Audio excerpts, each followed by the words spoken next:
on the News Channel 5 network. This is MorningLine.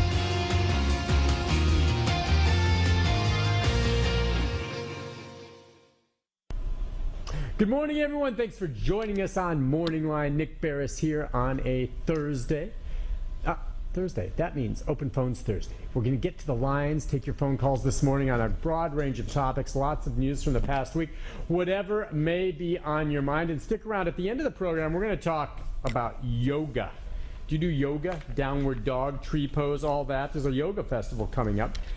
I wish I had time to do more yoga. I do yoga once in a while, and when I do, I'm awful at it, but I always feel better later. And we'll get into some of that and see what you think of that. But that's not till the end of the show. Now it's going to be all about you.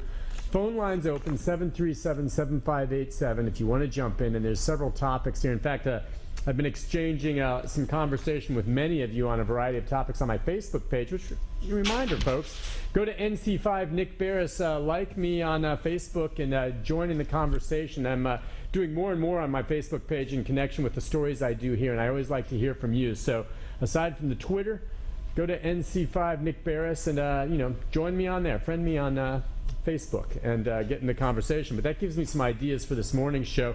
Let me set the table as we normally do, and then you can start calling in. You know it gets busy as we make our way through the program, so join us early if something... and by the way, if you don't want to talk about some of the things I bring up here and you have some on your own mind, give us a call. All right, first let's just hit on some of the health things that are happening right now. Clearly, and I want to know from you, how concerned are you about this Ebola scare going on as we speak, all right?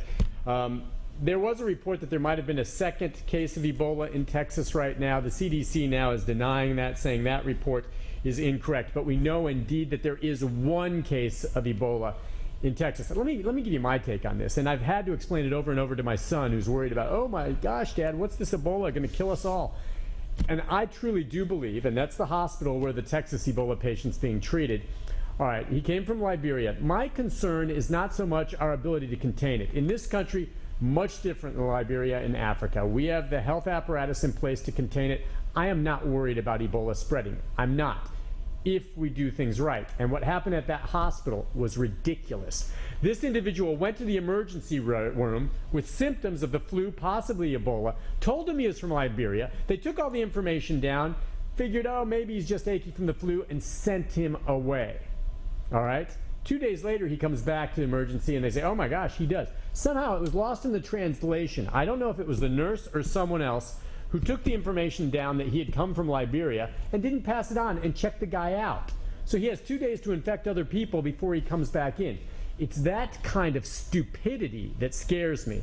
When you have people dropping the ball, I don't know if it's the nurse, so I don't want to come down too hard on her or him, but if that nurse failed on their own to make sure, and not just writing it down, to tell everyone this guy with flu just came from Liberia, that nurse needs to be drawn and quartered, all right? I mean, dumber. Now, maybe the nurse did pass it on and someone else, whoever dropped the ball on that.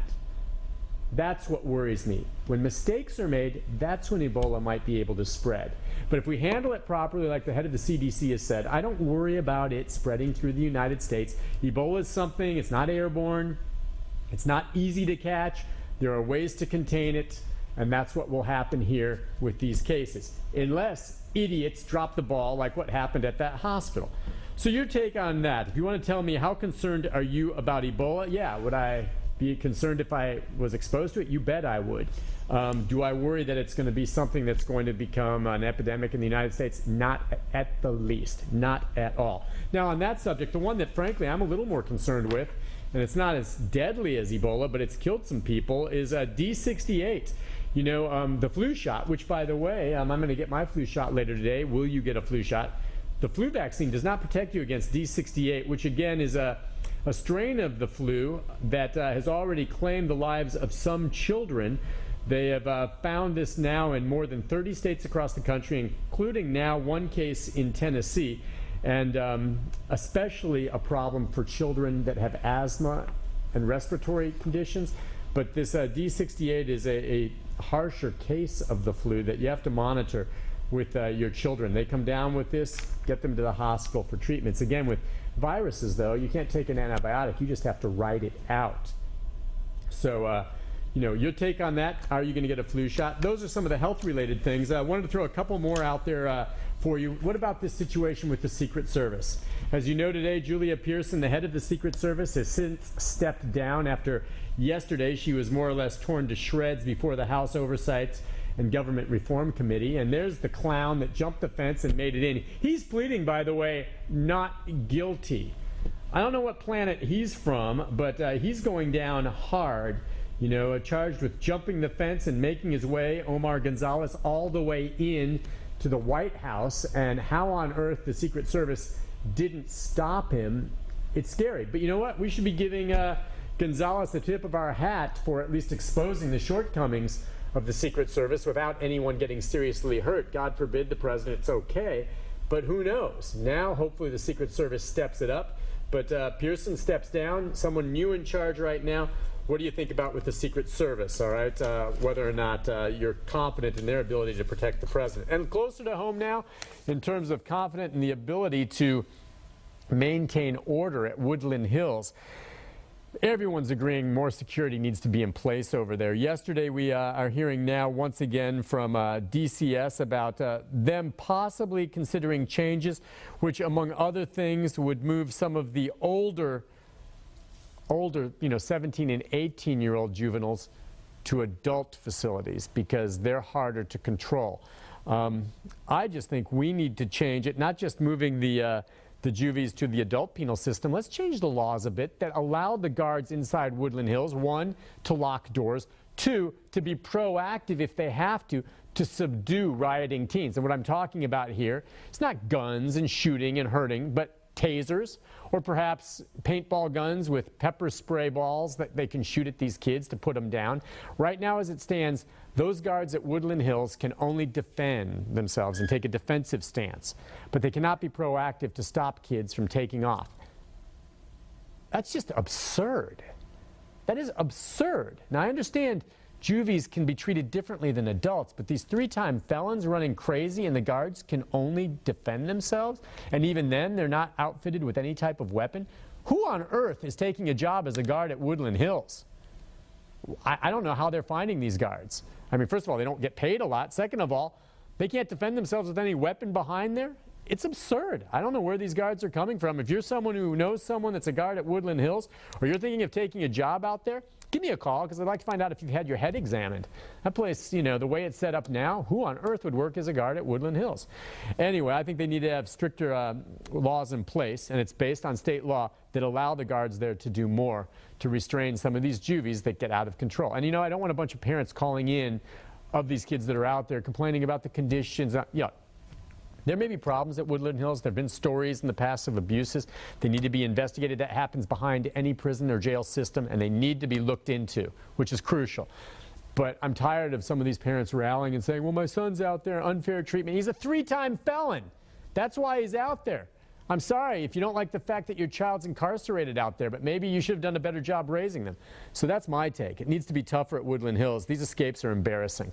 The number 737-7587. What else is on your mind? By the way, the Titans will get Jake Locker this weekend back for the home game against the Browns. Will it make a difference? Not if he plays the way he did the last 2 games, so we'll see. Lines open. Let's get to them. We're going to take your calls up until the end of the hour, and we'll start things off with Deborah. Hi, Deborah. Hi, good morning. What's up, Deb? What's on your mind? I wanted to comment on this Ebola virus. The media right now is focusing on the good news, and that's what we usually do. We're being told we're not Africa and we're clean and we have an organized healthcare system, but we're seeing even that is fallible. Absolutely. Absolutely. The bad news is that we're not being told this Ebola looks like any other illness. There's no telltale rash, and there are no other symptoms that tell us what it is. It looks just like the common cold and or food poisoning. And we're entering cold and flu season. Mm-hmm. And, American workers will just pop pills and power through any kind of illness. And they also have horrible bosses that will threaten them for not showing up to work. And just don't get me started on the school system. Yeah. We need to be told without panic how to self-isolate. And this is just like AIDS. AIDS got under control with public education, and we need to be public educated right now. we don't need to pause another day.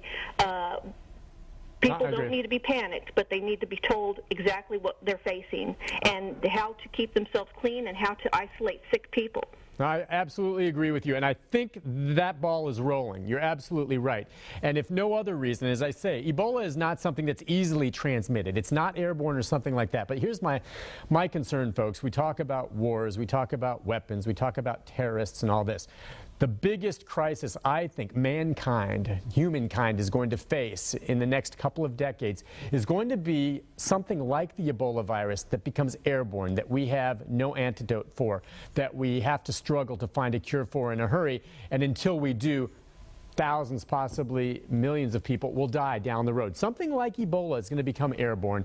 And when it does, we hope that we have the structures, as she said, in place for keeping us isolated, quarantine when you have to. You know, this case out of Texas, there are some family members that were exposed to this guy who's now being treated for Ebola in Texas. They all have been given orders to stay at home for the next 2 to 3 weeks. If they violate those orders and leave quarantine, they can be charged criminally, which I think is fine, okay?